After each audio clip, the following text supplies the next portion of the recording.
কোনো ব্যক্তি যদি তার জিন্দেগিটাকে আনন্দ উৎসবে কাটাইতে চায়, কোনো সময় পেরেশানির ভিতরে সে থাকতে চায় না, তার সব সময় আনন্দ খুশিতে থাকতে চায়, ওই ব্যক্তি যেন দৈনিক সূরাতুর রহমান তালাওয়াত করে।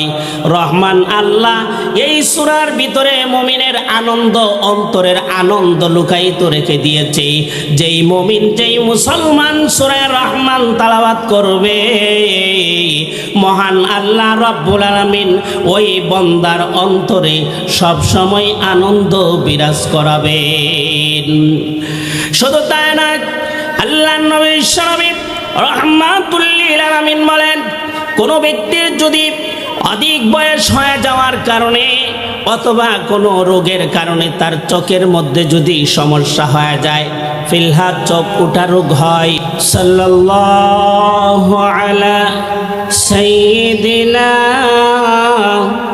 ওয়া মাওলানা মুহাম্মদ ওয়া আলা আলিহি وصحابه وسلم कि मोहम्मद से वफातूने हम जो तेरी है कि ये जहाँ चीज़ है क्या लौह कलम तेरी है बलगल उला बिकमालिह कशफ दुजा बिजमालिह हसनत जमीउ खिसालिह सल्लल्लाहु अलैहि व आलिहि तस्नियात वज़ीर साये बूम कसनियात वज़ीर साये बूम गरहुमा अज़हा शुद मादूम नीन नाने गर खुरद मर्द खुदा नीम नाने गर खुरद मर्द खुदा मजले दरवेशा कुनंदनी में दिगर मुल्क अकली में बगीरत बादशाह मुल्क अकली में बगीरत बादशाह हम चुना दर बंद अकली में दिगर। জামিয়া রহিমিয়া কালীসীমা মহিলা মাদ্রাসা কর্তৃক আয়োজিত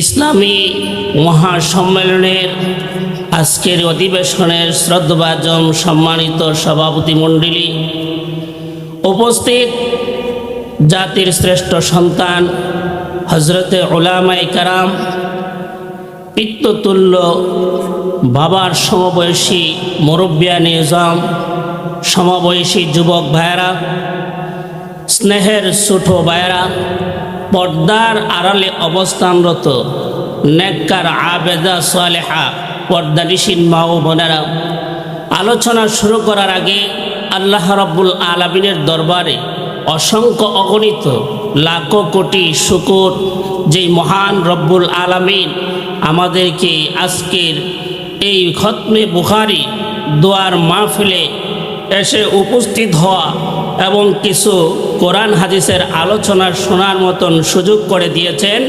এই জন্য সকলেই অন্তরের অন্তঃস্থল থেকে শ্রদ্ধাজারিত কণ্ঠে আবেগের সাথে মহব্বতের আওয়াজে কালিমাতুশ শুকর আদায় করি, বলি আলহামদুলিল্লাহ।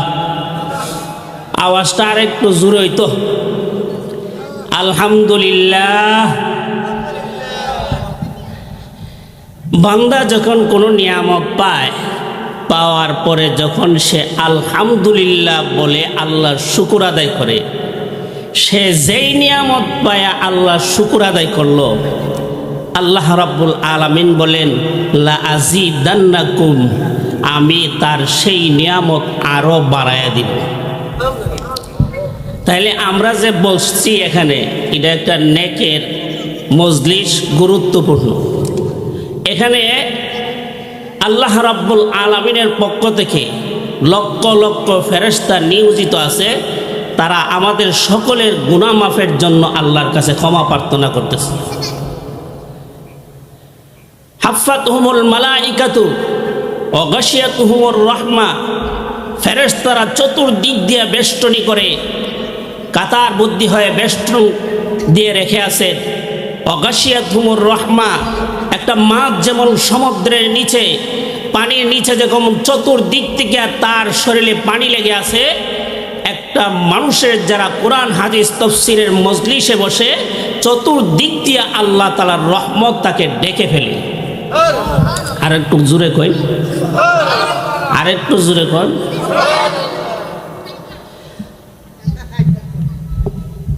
গাশিয়াতুহুমুর রাহমা, আল্লাহ রাব্বুল আলামিন বান্দাকে ডাইকা কি বলে? ফেরেশতাদেরকে বলেন, ও ফেরেশতারা, তারা এখানে জমায়েত হয়েছে কেন? তখন তারা বলে, আল্লাহ আপনার কোরআনের কথা শোনার জন্য, আমল করে জাহান্নাম থেকে বাঁচার জন্য। আল্লাহ তাআলা বলেন, তারা কি জাহান্নাম দেখছে? বলেন না। আর কি বলে? জান্নাত পাওয়ার জন্য। জান্নাত দেখছে? বলেন না। তাহলে জান্নাতও দেখলো না, জাহান্নামও দেখলো না। জাহান্নাম থেকে মুক্তি চাই, জান্নাতে যেতে চাই, আমি তোমাদেরকে সাক্ষী রেখে ঘোষণা দিয়ে দিলাম, তাদেরকে মাফ করে আমি জান্নাতের মেহমান বানায় নিলাম। তাহলে আমরা যেখানে বসছি, লাভ না লস? আরো জোরে বলি, লাভ না লস? লাভটা কতটুকু আমরা আলোচনায় ঢুকলে বুঝতে পারবো। আমি আপনাদের সামনে পবিত্র কোরআন শরীফের গুরুত্বপূর্ণ একটি সূরা, সূরাতুর রহমান আপনাদের সামনে তেলাওয়াত করেছি। আল্লাহর রাসূলের অগণিত হাদিস থেকে মেশকাত শরীফের একটি হাদিস আপনাদের সামনে পাঠ করেছি। আয়াত এবং হাদিসকে সামনে রেখে কিছু আলোচনা করার চেষ্টা করব। আল্লাহ যেন আমাকে ইখলাসের নিয়তে, আপনারা যারা সকলে আসছেন সকলকে আমলের নিয়তে শ্রবণ করার তৌফিক দান করে বলে আমিন। এর আগে আপনার বসাটা আমার কাছে এলোমেলো লাগতেছে। যদি একটু কাছাকাছি বসেন আর আমার দিকে মনোযোগ থাকে, তাহলে দেখবেন আপনি যদি কিছু ফাইতে চান, টেবল থেকে যদি আপনি পানি নিতে চান জগ দিয়া, জগের মুখাটা কি, জগের মুখটা কি টেবলের ফাইভটার বরাবর ধরতে হবে না সাইডে ধরলে চলবে? জোরে বলেন। বরাবর ধরতে হবে। আপনি পানি নিতে গেছেন জগ দিয়া, টেবলের যে পাইপ দিয়া পানি বের হইতেছে, আপনি চাপ দিলেন আর জগটাকে সাইডে রাখলেন, জগ ভরবে? ভরবে না। কারণ আপনি আসছেন পানি নেওয়ার জন্য। ঠিক তদ্রূপভাবে আপনারা আসছেন কিছু কথা শুনে আমল করার জন্য। আপনাদের মনোযোগ যদি আমার দিকে না থাকে, বরং অন্যদিকে ড্রাইভের থাকে, তখন আপনারা আমার কথাগুলো শ্রবণ করবেন বটে, এর দ্বারা কোনো ফায়দা হাসিল হবে না। ওই জগ দেওয়ার পরে যেমন পানি নিতে পারে নাই, ঠিক তদ্রূপভাবে কোরআন হাদিসের আলোচনা শোনার পর আপনি কোনো উপকৃত হতে পারবেন। এজন্য একটু মহব্বতের জিকির করে সামনের দিকে আগায় বসেন। লা ইলাহা ইল্লাল্লাহ, লা ইলাহা। পিছনের যুবক বেড়া একটু সামনের দিকে আসেন। লা ইলাহা। পাহাড়েরই ঝর্ণা সমূহ প্রভুর নামে মাতোয়ারা, সবেদারি ওলে রাহে করছে নাম জপনা। লা ইলাহা, মোহাম্মদ আওয়াজ করে, লা ইলাহা, লা ইলাহা, লা ইলাহা ইল্লাল্লাহু মুহাম্মাদুর রাসূলুল্লাহ সাল্লাল্লাহু আলাইহি ওয়াসাল্লাম।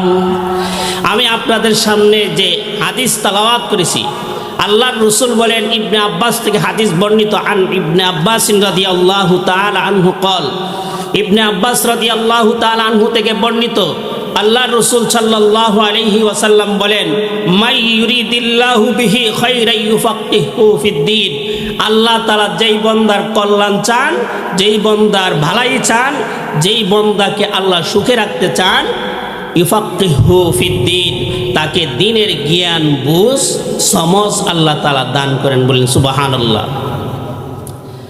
হাদিস শরীফের অর্থ বললাম, এবার আসুন আল্লাহ পাক পবিত্র কোরআন শরীফে সূরাতুর রহমানে কি বলছেন। আল্লাহ পাক বলেন, আর রহমানু আল্লামাল কুরআন,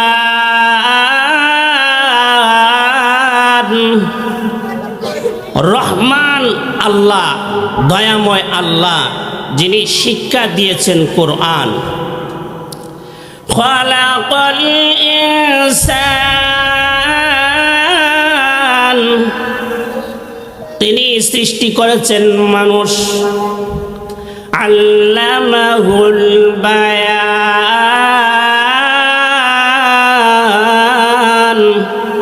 শিক্ষা দিয়েছে মানুষকে কথা বলার যোগ্যতা, বাক বিতণ্ড করা।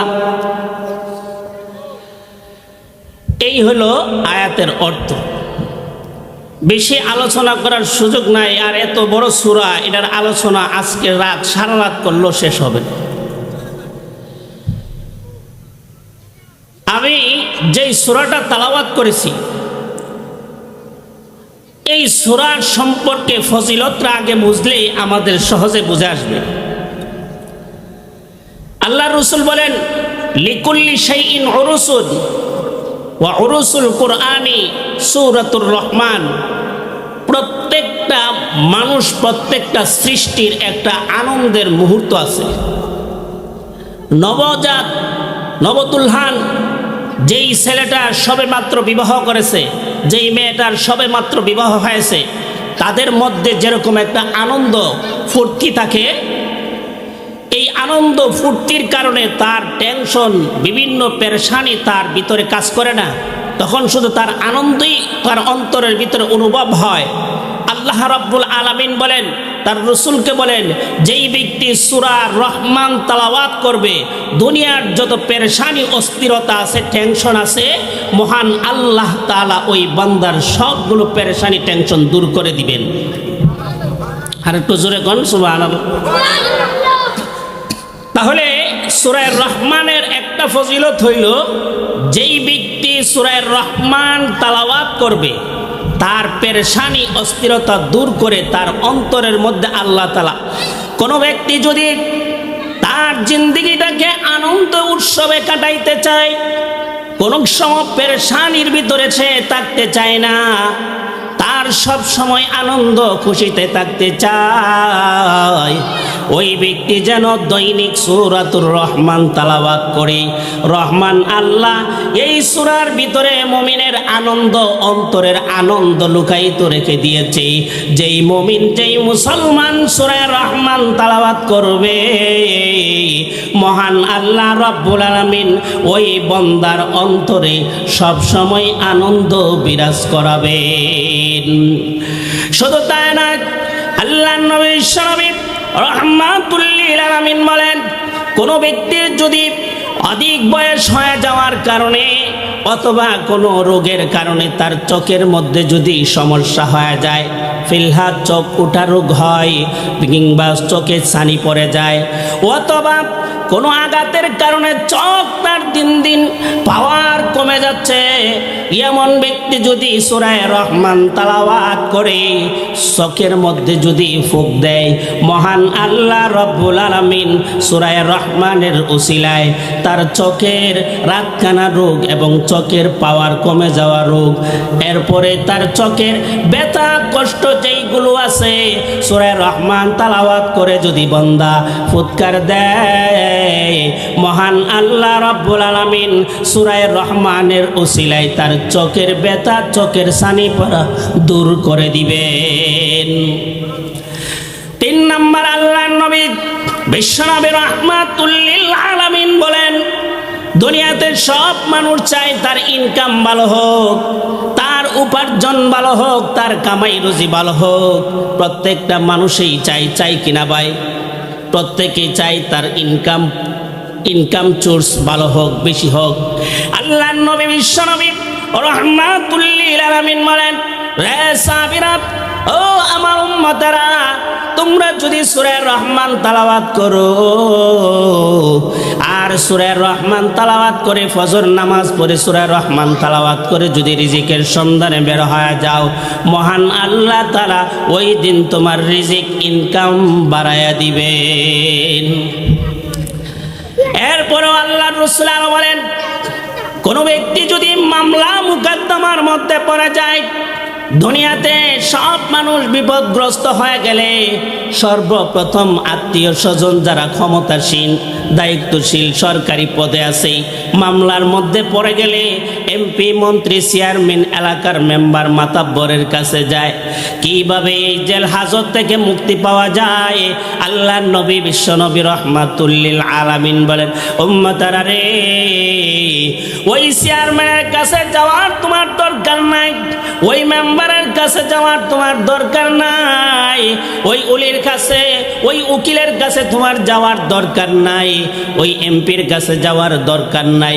বান্দারে, তুই যদি সূরা রহমান 11 বার তেলাওয়াত করস দৈনিক, আমি আল্লাহ রাব্বুল আলামিন খুব দ্রুত তোকে জেল থেকে মুক্তির ব্যবস্থা করে দিব। এইগুলো হলো সূরাতুর রহমানের ফজিলত। শুধু তাই নয়, আল্লাহর নবী মা বোনেরা লক্ষ্য করে শুনবেন, আপনাদের অনেক হাজত থাকে, অনেক প্রয়োজন থাকে, সন্তানরা বিদেশে থাকে, বিপদগ্রস্ত হয়ে যায়। আল্লাহর রাসূল বিশ্বনবী রাহমাতুল লিল আলামিন বলেন, কোনো মা যদি তার সন্তানের জন্য বিপদগ্রস্ত সন্তানের জন্য, বিদেশে আছে সন্তান, সরকারি চাকরিতে ছিল কিংবা বিভিন্ন কাজে লিপ্ত হয়ে যাওয়ার কারণে বিপদগ্রস্ত হয়ে গেছে, মাগো আপনি পেরেশানি না করে আপনি দৈনিক সূরা রহমান 11 বার তেলাওয়াত করে যদি আপনার সন্তানের জন্য, আপনার আত্মীয়র জন্য যদি আপনি চোখের পানি ছেড়ে হাত তুলে আল্লাহর কাছে দোয়া করেন, প্রভু গো, তোমার রহমান নামক সূরা তেলাওয়াত করে আমি তোমার কাছে ক্ষমা চাই, তোমার কাছে ফরিয়াদ জানাই, 11 বার পাঠ করে আল্লাহর দরবারে হাত তুলতে দেরি হবে। আল্লাহর নবী বিশ্ব নবী রাহমাতুল লিল আলামিন বলেন, উম্মতেরা রে, ওই বান্দার হাত আল্লাহ কোনোদিন ফেরত দিবে না। মা দোয়া করবে, বাবা দোয়া করুক, ভাই দোয়া করুক, কোনো আলেম ওই বিপদগ্রস্ত ব্যক্তির জন্য যদি সূরা রহমান 11 বার তেলাওয়াত করে দোয়া করে, মহান আল্লাহ এই দোয়ার সাথে সাথে কবুল করে তার মুক্তির ব্যবস্থা করে দিবেন। তাহলে সূরা রহমান পড়ার দরকার আসেনি? হ্যাঁ, সব মহিলারাই চায় তার স্বামী বেশি পরিমাণ ইনকাম করুক, সব পুরুষ যুবকরা চায় আমার জীবনের ইনকাম বেশি হোক, সব বাবারাই চায় আমার সন্তানগুলো বেশি পয়সা ইনকাম করুক। এটা সকলেই চায়, কে না চায়? সবাই চায়। কিন্তু আমরা বিভিন্ন সময় ফিসাব এবং বিভিন্ন বুজুর্গর কাছে দড়ি, হুজুর একটা তাবিজ দেন যাতে আমার ইনকামটা ভালো। দোকানদার এসে বলে, হুজুর একটা তাবিজ দেন যেমন বেশি বিক্রি হয়। চাই কিনা? আর জোরে বলেন, চাই কিনা? দেখবেন বিভিন্ন দোকানে গেলে পাশের দোকানে প্রচুর বিক্রি হইতেছে, সে বলতেছে, হুজুর দোকানটা দিলাম এত পয়সা খরচ করে, কিন্তু দোকানে বিক্রি হইতেছে না, একটা তাবিজ দেন। তাবিজের উসিলায় নিয়ে আল্লাহ তাআলা একটা বরকত দেয়। আমি বলবো, ব্যবসায়িক ভাইদেরকে লক্ষ্য করে আমি বলতে চাই, ওই পীরের কাছে যাওয়ার দরকার নাই, আলেম কবিরাজের কাছে আপনার যাওয়ার দরকার নাই। আলেমদের কাছ থেকে পরামর্শ নিয়ে সূরা রহমান দৈনিক ফজর নামাজ পড়ে তেলাওয়াত করে দোকান খুলবেন, মহান আল্লাহর পক্ষ থেকে ফেরেশতা কাস্টমার পাঠাইয়া আপনার ইনকাম, ব্যবসা বাণিজ্য চাঙ্গা মহান আল্লাহ করে দিবেন। সূরা রহমান পড়লে লাভ না লস? আরো জোরে বলেন, লাভ না লস? তাহলে এই সূরা রহমান পড়ার দরকার আছে কিনা? এই সূরা রহমান নাজিল হওয়ার প্রেক্ষাপট কেন নাজিল হইল? মক্কার কাফেররা বলতো, লাস্তা মুরসালুন। আল্লাহর রাসূল বলতেন ইন্নী রাসূলুল্লাহ, আমি আল্লাহর রাসূল, আমি প্রেরিত, আমাকে আল্লাহ তাআলা পাঠাইছেন। ওয়া মা আরসালনাকা ইল্লা রাহমাতাল লিল আলামিন।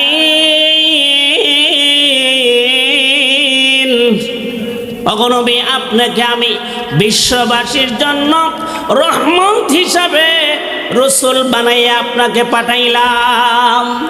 তাহলে বোঝা গেল রাসূল আমাদের জন্য কি হিসাবে আগমন করছে? রহমত হিসাবে। আমরা মুসলমানরা মুহাম্মদ রাসূলুল্লাহকে রাসূল মানতে কোনো দ্বিধাবোধ করি না, নাকি সন্দেহ আছে? জোরে বলেন, আমাদের কোনো সন্দেহ আছে?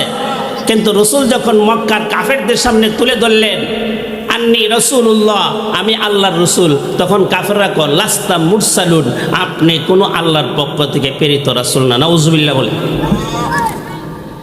তাদের এই কথার জবাব দেওয়ার জন্য আল্লাহ তাআলা এই সূরা রহমান নাজিল করছেন। আল্লাহ তাআলা এই রহমান সূরার নাজিল কইরা জানায় দিছেন যে আপনি আমার পক্ষ থেকে প্রেরিত রাসূল। এই কথাটা আল্লাহ তাআলা সূরা ইয়াসিনের মধ্যে বলছেন, ওয়া ইন্নাকা লামিনাল মুরসালিন,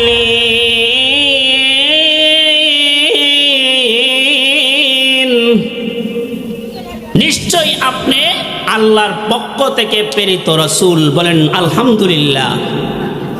তাহলে কাফেররা বলে আমাদের রাসূল প্রেরিত রাসূল নয়, কিন্তু আল্লাহ পাক বলেন আপনি আমার পক্ষ থেকে প্রেরিত রাসূল। কাফেরের কথা বিশ্বাস করব না আল্লাহর কথা বিশ্বাস করব? আল্লাহর কথা বিশ্বাস করব। তারা বিশ্বাস করুক আর না করুক, তিনি রাসূল এবং শেষ নবী, এই কথা তারা মানলো রাসূল, না মানলো আল্লাহর পক্ষ থেকে প্রেরিত রাসূল। এবার আসুন আমি আপনাদের সামনে সূরার আলোচনা শুরু করব। আল্লাহ পাক বলছেন আর রহমান। আল্লাহর রাসূল সাল্লাল্লাহু আলাইহি সাল্লাম জিনদের সাথে সাক্ষাৎ করছিলেন। তায়েফে রাসূল কালিমার দাওয়াত দিতে গিয়ে রক্তাক্ত হয়ে যখন মক্কার দিকে ফিরতেছিলেন, রাসূল নয়রাশ হয়ে আহা এই তায়েফবাসীকে দাওয়াত দিলাম, তারা আমার দাওয়াতটা গ্রহণ করলো না, বরং আমাকে রক্তাক্ত করে দিল। রাসূল ভারাক্রান্ত হৃদয় নিয়ে যখন মক্কার দিকে ফিরতেছিলেন, রাস্তার মধ্যে অনেক জিনদের সঙ্গে রাসূলের সাক্ষাৎ হয়ে যায়। বলেন সুবহানাল্লাহ। একদল জিনেরা, মিশকাত শরীফের হাদিস, একদল জিন তারা পৃথিবীতে ঘুরে ঘুরে ভ্রমণ করে দেখতেছিলেন একজন ভালো মানুষ কে আছে, যার কাছে তারা সংস্রব গ্রহণ করে তার অধীনে চলে, তার কথা মতে চলবে, জীবন পরিচালনা করবে। একদল জিন ঘুরতে ঘুরতে ওই তায়েফ থেকে আল্লাহর নবী যখন মক্কার দিকে ফিরে আসতেছিলেন, প্রতিমধ্যে তাকায়া দেখেন আল্লাহর নবী বিশ্ব নবী রাহমাতুল লিল আলামিন এক জায়গার মধ্যে দাঁড়ায়া নামাজ পড়তে আছেন। ওই নামাজের ভিতরে আল্লাহর নবী সরকারে দু আলম সূরা রহমান তালাওয়াত শুরু করে দিয়েছেন। আর রহমান, দয়াময় আল্লাহ, আল্লামাল কোরআন, যিনি শিক্ষা দিয়েছেন পবিত্র কোরআন। রাসূল যখন তেলাওয়াত শুরু করে দিলেন, এই তেলাওয়াত শোনার জন্য জিনেরা পর্যবেক্ষণ করতেছিলেন, তাকায়াছিলেন। রাসূল তেলাওয়াত শেষ করার পরে, নামাজ শেষ করার পরে জিনেরা এসে উপস্থিত হয়ে গেছে।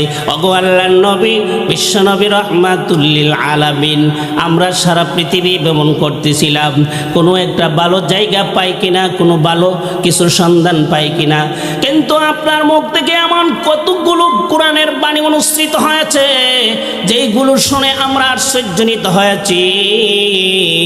আপনি মেহেরবানি করে যেই কোরআন নিয়ে নাজিল হয়েছেন, সেই কোরআনের অংশে, কোরআনের ধারক বাহক হিসাবে, কোরআনের অনুসারী হিসাবে আপনি আমাদেরকে কালিমা পড়ে মুসলমান বানায়া দেন।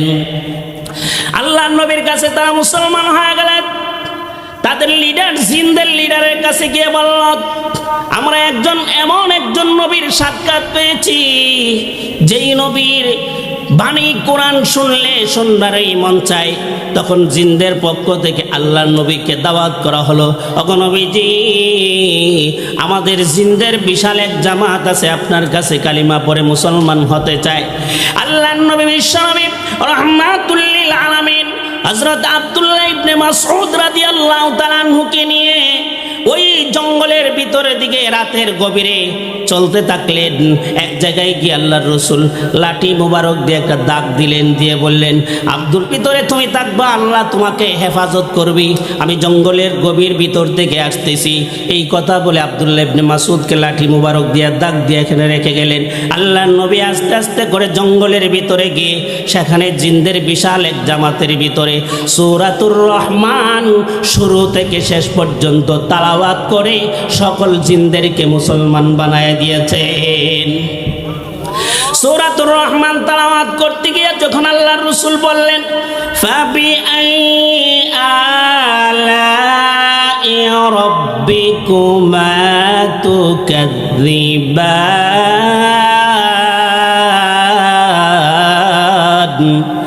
রে পৃথিবীর বান্দা বান্দিরা, জিন ইনসানেরা, তোমরা আমার কোন নিয়ামতকে তোমরা অস্বীকার করতে পারবে?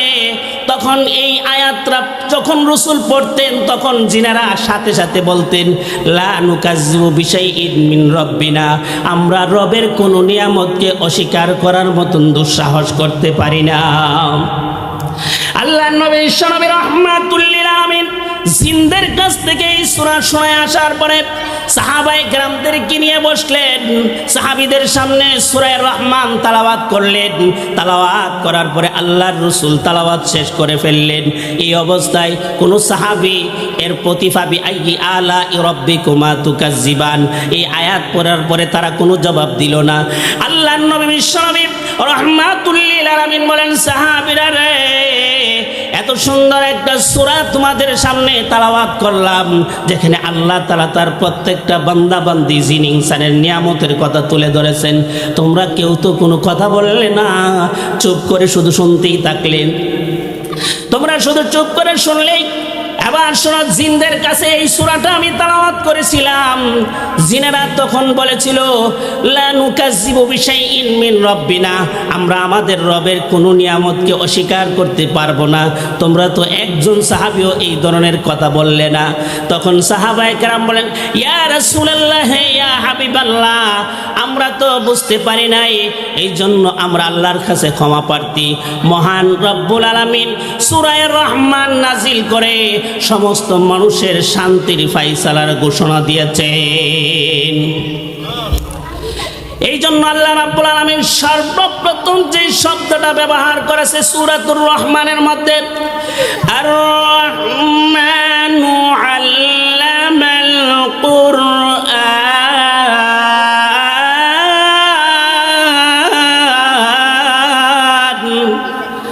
রহমান দয়াময় আল্লাহ যিনি শিক্ষা দিয়েছেন কোরআন। প্রথমে আল্লাহ রহমান শব্দ ব্যবহার করেছেন। আল্লাহ তাআলার নাম হইল 100, এর মধ্যে 99টা নাম হইল গুণবাচক নাম। কয়টা নাম? জোরে বলেন, কয়টা নাম? 99টা নাম হলো গুণবাচক নাম, আর একটা নাম হলো আল্লাহ। এই নামটা হলো ইসমে জাত, যেই নামটার ক্ষেত্রে বলা হয়েছে, আল্লাহ নবী বলেন, কেউ যদি ইসমে আজম পড়তে চায়, আল্লাহ শব্দ যে আয়াতের মধ্যে আছে ওই আয়াতটা পড়লে ইসমে আজম আদায় হয়ে যাবে। বিভিন্ন জায়গায় আল্লাহ তাআলা ইসমে আজমের কথা উল্লেখ করেছেন। আল্লাহু লা ইলাহা ইল্লা হুয়াল হাইয়ুল কাইয়্যুম, এইটা হলো ইসমে আজমের আয়াত। কেউ যদি ইসমে আজম উচ্চারণ করে, ইসমে আজমের দোয়াগুলো পরে যদি আল্লাহর কাছে দোয়া করে, আল্লাহর নবী বলেন ইসমে আজমের এত পাওয়ার, এই ইসমে আজম দিয়া দোয়া করতে দেরি হবে, মহান আল্লাহর সাথে সাথে সেই দোয়া কবুল করবেন। আপনারা সুলাইমান আলাইহিস সালাতু ওয়াস সালামের নাম শুনছেন?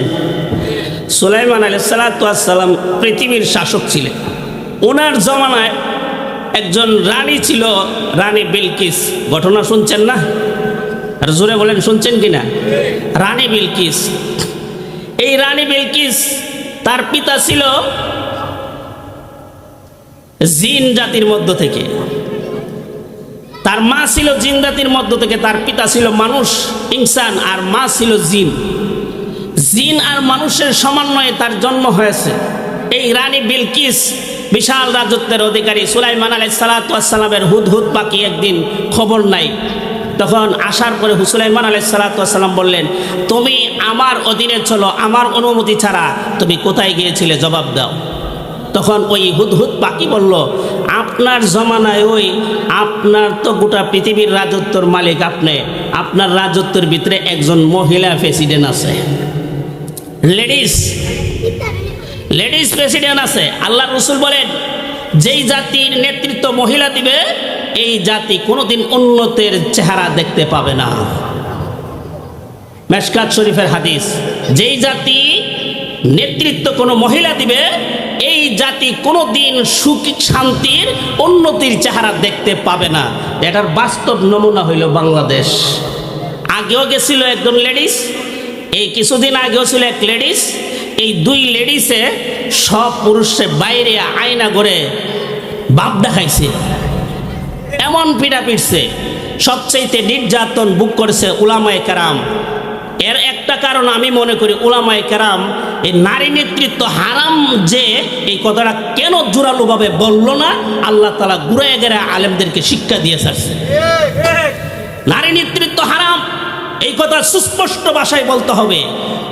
কোন জাতি যদি নারীর নেতৃত্ব গ্রহণ করে আল্লাহ তাআলা এই জাতিকে অপদস্থ, লাঞ্ছিত, এই দেশের মানচিত্রকে আল্লাহ তাআলা ধ্বংস করে দিবেন। এই জন্য আলেমদেরকে সুস্পষ্ট ভাষায় বলিষ্ঠ কণ্ঠে বলতে হবে, নারী নেতৃত্ব হারাম, হারাম, হারাম, হারাম। যারা তাদেরকে সমর্থন করবে হাসরের দিন এই নারীগুলোর সঙ্গে তাদের হাসর হবে। ভাইয়েরা আমার, সুলাইমান আলাইহিস সালাতু ওয়াস সালামের কাছে যখন হুদহুদ পাখি সংবাদ দিল, আপনার রাজত্বের ভিতরে একজন মহিলা আছে, সেরা সিংহাসনে বসে নেতৃত্ব দিচ্ছে, তখন সুলাইমান আলাইহিস সালাতু ওয়াস সালাম বললেন, সঠিক তদন্ত দাও, তদন্ত না দেওয়া পর্যন্ত তোমাকে ক্ষমা করা হবে না। শেষ পর্যন্ত ওই হুদহুদ পাখি সঠিক তদন্ত দিল। দেওয়ার পরে ওই রানী বিলকিসকে সুলাইমান আলাইহিস সালাতু ওয়াস সালাম হুদহুদ পাখির কাছে চিঠির মাধ্যমে দাওয়াত দিলেন, তুমি আমার রাজত্ব দেখে দাও আর ইসলাম গ্রহণ করে নাও, না হয়তো তোমার রাজত্ব ধ্বংস করে দেওয়া হবে। এই কথা বলার পরে, চিঠি পাওয়ার পরে রানী বিলকিসের পক্ষ থেকে অনেক এমপি মন্ত্রীদেরকে পাঠায় দিলেন সুলাইমান আলাইহিস সালাতু ওয়াস সালামকে পরীক্ষা করার জন্য তিনি আসলে কি আধ্যাত্মিক জগতের বাদশা নাকি দুনিয়ার অভিবাসা, আল্লাহর পক্ষ থেকে তিনি রাসূল নাকি দুনিয়ার নামধারী একজন ভণ্ড রাসূল। এই কথা বলার পরে রানী বিলকিসের পক্ষ থেকে লোকগুলো আসলো এবং এক পর্যায়ে গিয়ে রানী বিলকিস 2 নাম্বার 3 নাম্বার চিঠি পাওয়ার পরে শেষ পর্যন্ত রানী বিলকিস আসতে প্রস্তুত। এই সময় সুলাইমান আলাইহিস সালাতু ওয়াস সালাম তার অধীনস্থর মধ্যে অনেক জিন ছিল। তখন তিনি বললেন, রানী বিলকিস আমার বাড়িতে আসার আগে আগে রানী বিলকিসের সিংহাসনটা কে আমার এখানে উপস্থিত করতে পারবে? তখন ইফরিত নামক এক জিন ছিল, তাফসীরের কিতাবে আরেকটা নাম উল্লেখ করছে। ওই জিনকে বলা হইল, ওই জিনে বলল যে আমি ইসমে আজমের মাধ্যমে মুহূর্তের ভিতরে রানী বিলকিসের সিংহাসন নিয়ে আসতে পারবো। যেহেতু অলি ইবনে অলি অত্র এলাকার আমাদের বিজয়নগরের নয়নমণি পীরে কামেল আল্লামা অলিউর রহমান দামাত বারাকাতুম শাইখে বরুনা উপস্থিত হয়ে গেছেন। আমি আমার আলোচনা এখানেই শেষ করলাম। আমা আলাইনা ইল্লাল বালাগ। আসসালামু আলাইকুম।